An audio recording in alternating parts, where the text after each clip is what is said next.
വണ്ടിപ്പെരിയാറിൽ 6 വയസ്സുകാരിയെ ബലാത്സംഗം ചെയ്ത് കൊന്ന കേസിൽ കോടതി വെറുതെ വിട്ട അർജുൻ ഇന്ന് കട്ടപ്പന കോടതിയിൽ ഹാജരായി. ഇയാളോട് നാട് വിട്ടു പോകരുതെന്ന് ഹൈക്കോടതി നിർദ്ദേശം നൽകിയിരുന്നു. അർജുനെ നേരത്തെ വിചാരണ കോടതിയാണ് കുറ്റവിമുക്തനാക്കിയത്.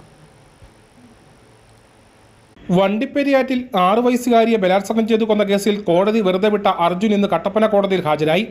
ഇയാളോട് നാട് വിട്ടു പോകരുതെന്ന് ഹൈക്കോടതി നിർദ്ദേശം നൽകിയിരുന്നു. അർജുനെ നേരത്തെ വിചാരണ കോടതിയാണ് കുറ്റവിമുക്തനാക്കിയിരുന്നത്. ഇതിനെതിരെ സംസ്ഥാന സർക്കാർ ഹൈക്കോടതിയിൽ അപ്പീൽ നൽകി. തുടർന്ന് 10 ദിവസത്തിനകം കട്ടപ്പന പോക്സോ കോടതിയിൽ ഹാജരാക്കാൻ ഹൈക്കോടതി നിർദ്ദേശം നൽകി. 50,000 രൂപയുടെ ബോണ്ടും 2 പേരുടെ ആൾജാമ്യവും ഹാജരാക്കാനാണ് നിർദ്ദേശിച്ചിരുന്നത്. അല്ലാത്തപക്ഷം പോലീസിന് അർജുനെ അറസ്റ്റ് ചെയ്യാമെന്നും ഹൈക്കോടതി ഉത്തരവിട്ടിരുന്നു. വിചാരണ കോടതിയുടെ അധികാരപരിധിക്ക് പുറത്തേക്ക് പോകരുതെന്നും നിർദ്ദേശമുണ്ട്. ഇതിന്റെ അടിസ്ഥാനത്തിലാണ് അർജുൻ ഇന്ന് കോടതിയിൽ ഹാജരായി ജാമ്യമെടുത്തത്. News bureau, Kattappana.